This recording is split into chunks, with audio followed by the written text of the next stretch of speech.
नमस्कार, हर हर महादेव। मैं कार्तिक राजपूत आज आप लोगों से बात करने वाला हूँ। क्या हम मानव अश्वत्थामा को पकड़ सकते हैं? क्या हम वैज्ञानिक जो आज बहुत ही ज्यादा विकसित हो चुके हैं, क्या हमारे मिसाइलें, क्या हमारे पास जितनी भी शक्तियां हैं, क्या हम अश्वत्थामा जैसे योद्धा को काबू कर सकते हैं? और हमारे पास तो इतनी सुविधाएं हैं, हमारे पास एक ऐसी चीजें हैं जो मानव इतिहास के लिए तो बहुत बड़ी उपलब्धि है। क्या हम उस चीज का इस्तेमाल करने के बाद अश्वत्थामा जैसे योद्धा को जो आज भी जीवित है, क्या हम उनको पकड़ सकते हैं?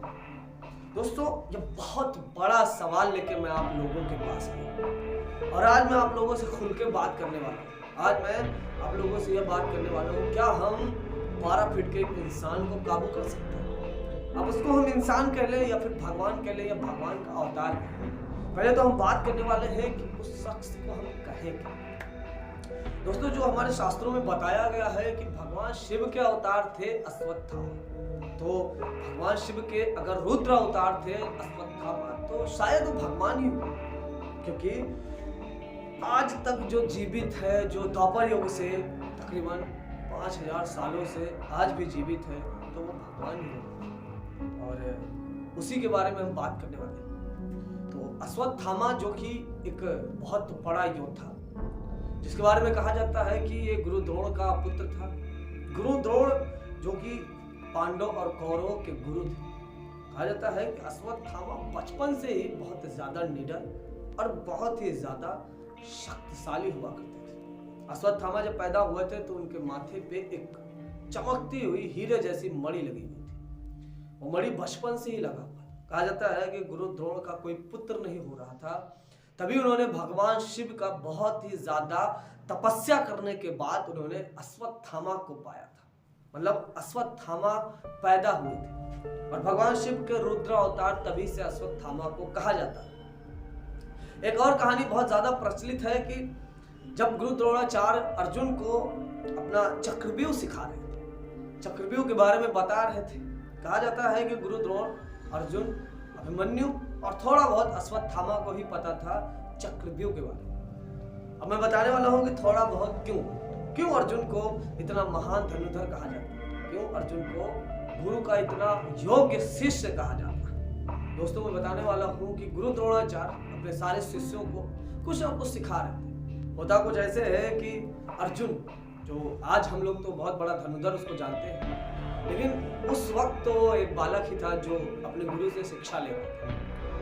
तो होता कुछ ऐसे है कि सभी शिष्य कुछ अलग अलग काम करते हैं। कोई गदा सीखता है, कोई धनुधर सीखता है, कोई भाला चलाता है, कोई कुछ अलग अलग तरीके से अपना अपना हथियार चुनता है। अर्जुन भी धनुधर बन जाता है, धनुष चुनता है, धनुष और बाण। होता कुछ ऐसे है कि अर्जुन के अंदर कुछ खास बात थी। अर्जुन के अंदर कुछ खास बात थी। वो पैदा हुए थे तो कुछ ऐसा नहीं पैदा हुए थे कि वो बहुत बड़े भगवान उनको अवतार थे या फिर उनके पास बहुत बड़ी शक्ति थी, ऐसा कुछ नहीं। उन्होंने अपने आप को बनाया था। अर्जुन के बारे में एक कहावत है कि अर्जुन रात दिन मिला के प्रैक्टिस किया करते थे। अर्जुन के बारे में बहुत अच्छी कहावत है। आज भी लोगों से अब जब कोई उदाहरण देता है तो बोलते हैं कि अर्जुन की तरह। मतलब अर्जुन इतने ज्यादा मेहनती थे, समझदार थे और चालाक भी थे कि उस टाइम वो रात दिन मिला के प्रैक्टिस किया करते थे, मेहनत किया करते थे। और जब ये द्रोणाचार्य देखते हैं तो उनको पता चल जाता है कि आने वाले दिनों में अर्जुन एक बहुत बड़ा नाम और एक बहुत बड़ा धनुधर बनेगा अपने जमाने में। कहते हैं कि द्रोणाचार्य इसी चीज से प्रभावित होने के बाद अर्जुन को चक्रव्यूह रचना सिखाते, जो कि बहुत मामूली लोगों को वो सिखाते थे, क्योंकि एक ऐसा चीज था जो बहुत कम लोगों को आता था। सिर्फ भगवान कृष्ण, भीष्म पितामह, गुरु द्रोणाचार्य, अर्जुन और उनके पुत्र अभिमन्यु को निकलने का बस इन्हीं लोगों को पता था कि आखिर में चक्रव्यूह होता क्या है। तो जब वो अर्जुन को सिखा रहे थे तो गुरु द्रोणाचार्य के मन में आता है कि अर्जुन सीख रहा है तो मैं अपने पुत्र को भी बुला लेता हूँ। वो अपने पुत्र अश्वत्थामा को भी बुलाते और चक्रव्यूह सिखाने के लिए बैठ जाते। अश्वत्थामा उस टाइम बहुत ही ज्यादा शक्तिशाली हुआ करता था। कहते हैं कि वो जब बालक था तब भी उसको हरा पाना मुश्किल था। भीम, जिसके पास अश्वत्थामा से कई ज्यादा ताकत थी, लेकिन अश्वत्थामा को नहीं हरा सकता। दुर्योधन जो कि अपने ज़माने का एक बहुत ही बड़ा योद्धा था, फिर भी वो अश्वत्थामा को पराजित नहीं कर सका। और इन्हीं घमंड में अश्वत्थामा, घमंड में चूर था अश्वत्थामा। और यही वजह है कि जब द्रोणाचार्य चक्रव्यूह सिखा रहे थे तो अश्वत्थामा उठ के चला जाता है, अर्जुन बैठ कर सीख लेता है और पूरा चक्रव्यूह आ जाता है।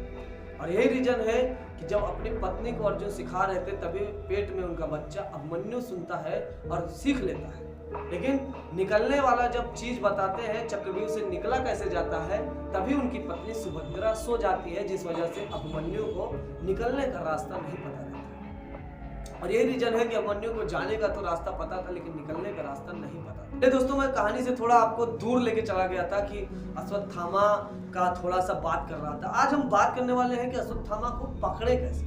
क्या हमारे पास इतनी शक्ति हो चुकी है कि हम अश्वत्थामा को पकड़ सकते हैं? देखिए, आज के ज़माने में हमारे पास परमाणु है, हमारे पास मिसाइलें हैं, हमारे पास एक से एक चीज़ें हैं। हम अमेरिका में बैठ के पाकिस्तान में देख सकते हैं कि लादेन कहाँ है। हम अमेरिका में बैठ के हर जगह देख सकते हैं कि क्या चीज़ हो रहा है, क्योंकि हमारे पास बहुत सारी तकनीक आ गई है। आज भी हम कहीं बैठे बैठे बम गिरा सकते हैं, कितना भी दूर क्यों ना।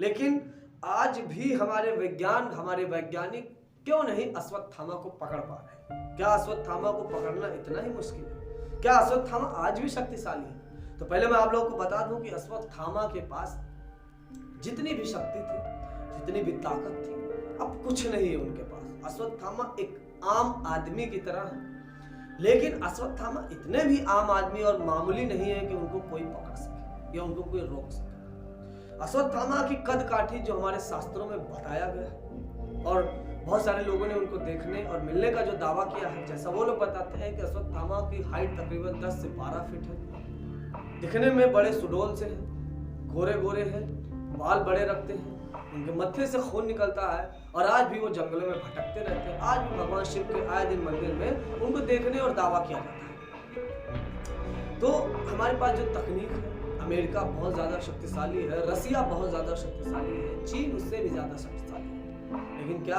अश्वत्थामा को नहीं पकड़ सकते? दूसरी चीज़ ये भी है दोस्तों कि अश्वत्थामा से थोड़ा सा हटके मैं बात करूंगा कि अगर हमारे पास इतनी ज़्यादा शक्तिशाली है तो हम क्यों नहीं कैलाश पर्वत पे चढ़ जाते?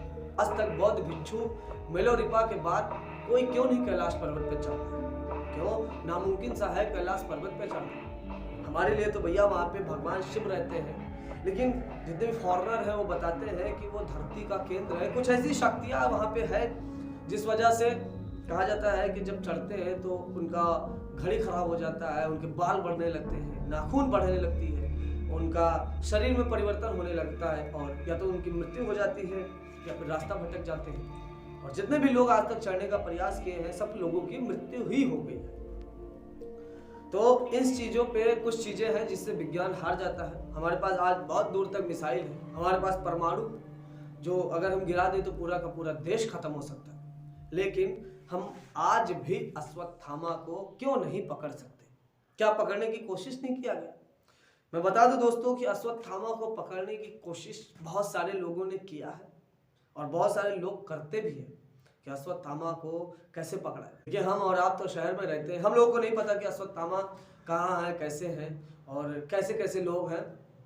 सोशल मीडिया से ही हम लोगों को पता चलता है, लेकिन जहाँ तक मैंने अपना सर्च किया है, जहाँ तक मैंने पता किया है कि अश्वत्थामा को ढूंढने के लिए 2 से 4 टीम आज भी भारत की लगी हुई है कि अश्वत्थामा आखिर में आते कब है और जाते कब है। जहाँ पे अश्वत्थामा को ज़्यादा देखने का लोग दावा करते हैं, जैसे बुरहानपुर का किला, वहाँ पे ज़्यादा आमतौर पे वहाँ पे ही ज़्यादा अश्वत्थामा को देखने और वहाँ पे मिलने का दावा किया जाता है। तो सबसे ज़्यादा टीमें वहीं पे हैं जो अश्वत्थामा को कब आते हैं कब जाते हैं, कैमरा वगैरह लगा के रखते हैं, लेकिन कोई अश्वत्थामा को देख ही नहीं पाता, कोई पता ही नहीं चल पाता कि अश्वत्थामा आते कब है जाते कब है। अश्वत्थामा अपनी इच्छा अनुसार किसी को मिल गए, किसी को दिख गए तो लोग जान जाते हैं, लेकिन अश्वत्थामा को लोग आमतौर पर देख नहीं पाते।